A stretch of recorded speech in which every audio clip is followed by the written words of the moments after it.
Number 36 نحمدہ ونصلی ونسلم علی رسولہ الکریم اما بعد فاعوذ باللہ من الشیطان الرجیم بسم اللہ الرحمن الرحیم وما كان لمؤمن ولا مؤمنة اذا قضى الله ورسوله امرا ان يكون لهم الخيرة من امرهم ومن يعص الله ورسوله فقد ضل ضلالا مبينا صدق الله العظيم وما كان لمؤمن نہ کسی مومن مرد کو حق پہنچتا ہے ولا مؤمنۃ اور نہ کسی مومنہ عورت کو اذا قضى اللہ ورسولہ امرا کہ جب اللہ اور اس کا رسول فیصلہ فرما دے کسی معاملہ میں ان یکون لہم الخیرہ کہ ان کو اختیار ہو اس معاملہ میں ومن یعص اللہ ورسولہ اور جو نافرمانی کرتا ہے اللہ اور اس کے رسول کی فقد ضل ضلالا مبینا تو وہ کھلی گمراہی میں پڑا ہوا ہے۔ اس آیہ کریمہ کا شان نزول بہت دلچسپ ہے۔ نبی رحمت جان کائنات صلی اللہ علیہ وسلم نے اپنی پھپھی جان حضرت امیمہ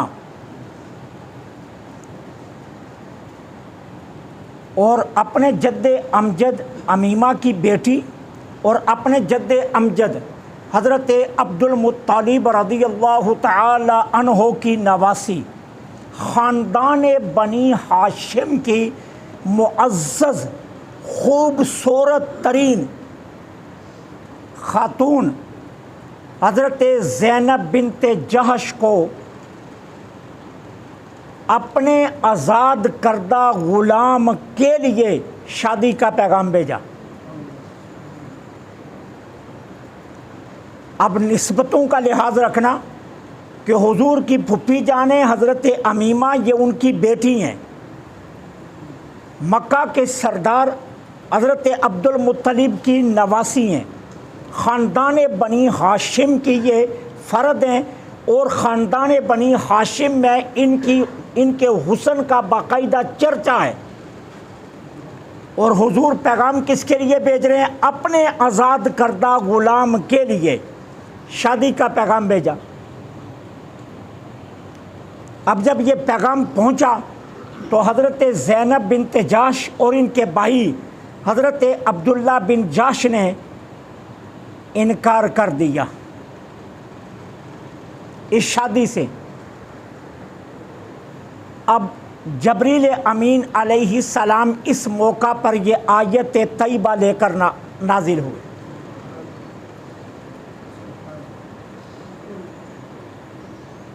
کہ کسی مومن مرد کو اور کسی مومنہ عورت کو یہ حق ہی نہیں پہنچتا کہ جب اللہ اور اس کا رسول فیصلہ کر لے تو پھر انہیں اپنے معاملہ میں کوئی اختیار ہو، یہ نہیں ہو سکتا۔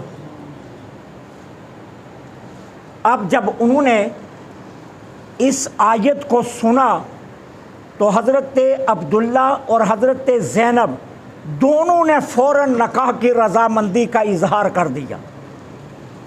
نبی کریم صلی اللہ علیہ وسلم نے اپنے آزاد کردہ غلام حضرت زید کا حضرت زینب بنت جاش سے خود نکاح پڑھایا۔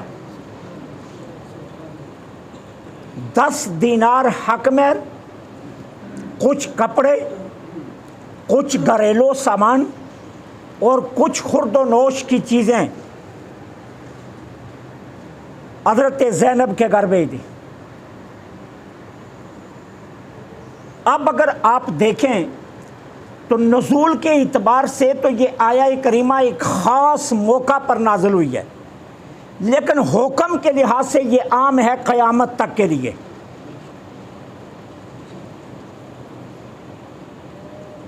کہ کسی مسلمان فرد کو، کسی مسلمان قوم کو، کسی مسلمان حکومت کو، کسی حکومت اسلامیہ کے قائم کردہ کمیشن کو حکومت اسلامیہ کے کسی قانون ساز ادارے کو یہ ہرگز حق نہیں پہنچتا کہ اللہ رسول کے فرمان کو پیچھے ڈال کر وہ اپنے لیے نئی راہیں متعین کریں۔ یہ حکم قیامت تک کے لیے عام ہے، نازل خاص موقع پر ہوئی ہے لیکن حکم عام ہے اس کا کہ اللہ اور اس کے رسول کے احکامات کو ترک کر کے اپنے لیے زندگی کی نئی راہیں متعین کریں۔ یہ کسی کو حق ہی نہیں پہنچتا، وہ چاہے فرد ہے، چاہے قوم ہے، چاہے حکومت ہے، چاہے کوئی حکومت کا قائم کردہ کمیشن ہے یا کوئی قانون ساز ادارہ ہے۔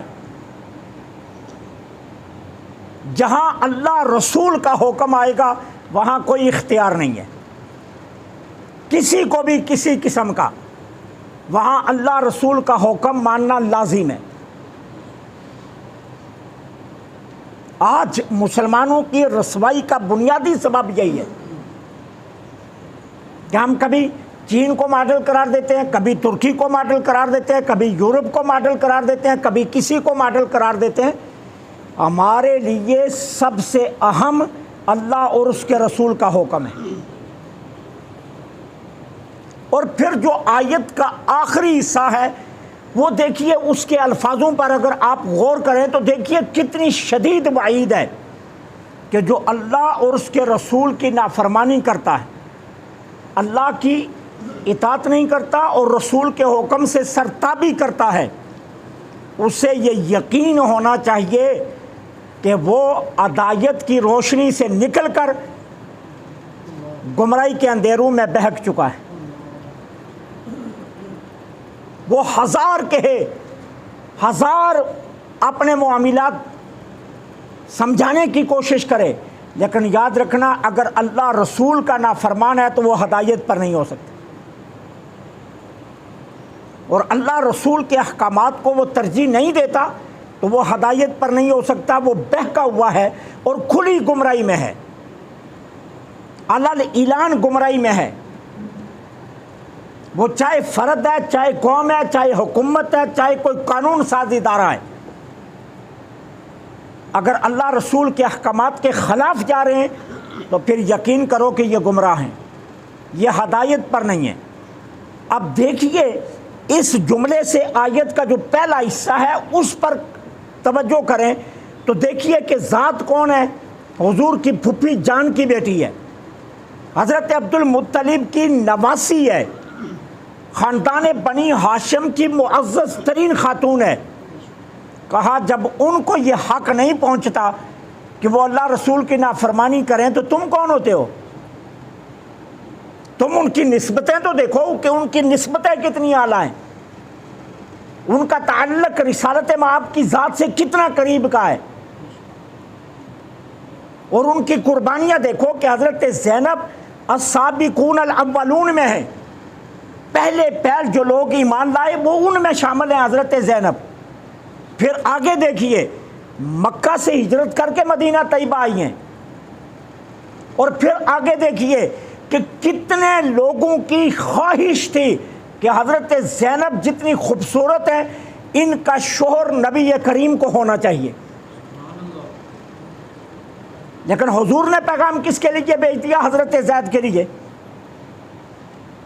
اور انکار کیا تو اللہ کا قرآن آ گیا کہ اللہ رسول کے حکم کے بعد تم کون ہوتے ہو اپنے وجود پر اختیار رکھنے والے یا اپنے معاملات پر اختیار رکھنے والے؟ تمہارے وجود پر تمہارا کوئی اختیار نہیں ہے، اختیار ہے تو اللہ اور اس کے رسول کا اختیار ہے، کہ تمہیں صرف ایک راہ ہے تمہارے پاس ہدایت کی، اور وہ راہ یہ ہے کہ تم نے یہ دیکھنا ہے کہ رسول اللہ کو کیا پسند ہے، حضور کو کیا پسند ہے، تمہارے لیے صرف یہی ہونا چاہیے۔ اب جہاں بھی اللہ اور اس کے رسول کا حکم آ جائے پھر وہاں تمہارے حکم کی کوئی حیثیت نہیں۔ اب دیکھیے حضرت عمر بن خطاب رضی اللہ تعالیٰ عنہ نے ایک صحابی کو بھیجا کہ فلاں کو بلا کر لاؤ، وہ صحابی کے واپس خالی آ گئے، کہا تم بلا کر نہیں لائے اور کوئی جواب بھی نہیں لائے۔ انہوں نے عرض کیا جی امیر المومنین میں نے ان کے دروازے پر دستک دی 3 مرتبہ وقفے سے اندر سے کوئی جواب نہیں آیا، میں پلٹ کر آ گیا۔ حضرت عمر بن خطاب نے فرمایا میں امیر المومنین ہوں، میری اطاعت تیرے اوپر واجب ہے اور لازم ہے قرآن کی روح سے، تو نے اسے لے کر آنا تھا۔ انہوں نے کہا جی آپ کی اطاعت واجب ہے، لیکن آپ کی اطاعت سے پہلے رسول اللہ کی اطاعت لازم ہے۔ کہا اس کا مطلب؟ کہا مطلب یہ ہے کہ میں نے اپنے کانوں سے سنا ہے کہ اللہ کے حبیب صلی اللہ علیہ وسلم نے فرمایا جب تم کسی کے ہاں جاؤ تو 3 بار دستک دو، اگر جواب نہ آئے تو واپس آ جاؤ۔ تو میں نے اللہ کے رسول کے حکم کے مطابق کیا کیا؟ میں نے وہی کام کیا جو اللہ کے رسول کا حکم ہے۔ فرمایا تو نے یہ حدیث جب سنی ہے اللہ کے حبیب سے، تیرے پاس کوئی گواہ ہیں؟ انہوں نے کہا ہاں فلاں فلاں صحابی اس وقت موجود تھے جب رسول اللہ نے فرمایا بلاؤ انہیں۔ بلایا گیا، انہوں نے تصدیق کی۔ حضرت عمر بن خطاب ممبر پر کھڑے ہو کے کہا لوگو رسول اللہ کے حکم کے مقابلے میں میری اطاعت نہیں ہے۔ جہاں رسول اللہ کا حکم آ جائے وہاں حضور کا حکم مقدم ہے، میرے حکم کی کوئی حیثیت نہیں ہے۔ تو اس لیے یہ بنیادی چیز قرآن کریم کا یہ حکم قیامت تک کے لیے عمومیت پر ہے کہ کوئی فرد ہے یا قوم ہے یا جماعت ہے یا حکومت ہے یا حکومت کا کمیشن ہے یا قانون ساز ادارہ ہے، جہاں اللہ رسول کے حکم کی بات آئے گی وہاں کسی اور کا حکم نہیں مانا جا سکتا، وہاں اللہ رسول کا حکم مقدم ہے اور باقی حکم بعد میں۔ تو اس لیے فرمایا جس نے اللہ رسول کی نافرمانی کی وہ یقین کرے کہ وہ کھلی گمراہی میں ہے، وہ ہدایت پر اظہار کہے لیکن وہ ہدایت پر نہیں ہے، وہ بہکا ہوا ہے، وہ گمراہی کے اندھیروں میں ہے۔ یہی وجہ ہے کہ ہم کہیں ماڈل ڈھونڈتے پھرتے ہیں، جبکہ ہمارا ماڈل صرف مدینہ طیبہ ہے۔ ہمارے لیے حضور کی ذات سے مقدم کوئی اور ذات نہیں ہو سکتی، حضور کے حکم سے آگے کسی اور کا حکم نہیں ہو سکتا۔ اسی لیے شریعت نے کہا ماں باپ کی نافرمانی گناہ کبیرہ ہے، لیکن اگر ماں باپ بھی اللہ رسول کے خلاف بات کریں تو کہا مت مانو۔ باپ کہتا ہے داڑھی منڈواؤ تو مت مانو، باپ کہتا ہے نماز نہ پڑھو تو مت مانو، ماں کہتی ہے حلال نہ کھاؤ تو مت مانو۔ ماں اگر اللہ اور اس کے رسول کے مقابلے میں حکم دیتی ہے تو کہا نہیں، یہاں اگر تم ماں اور باپ کی نافرمانی کرو گے تو تمہارے اوپر کوئی گناہ نہیں ہے، اللہ اور اس کے رسول کا حکم سب سے مقدم ہے اور باقی تمام کے احکامات مؤخر ہیں۔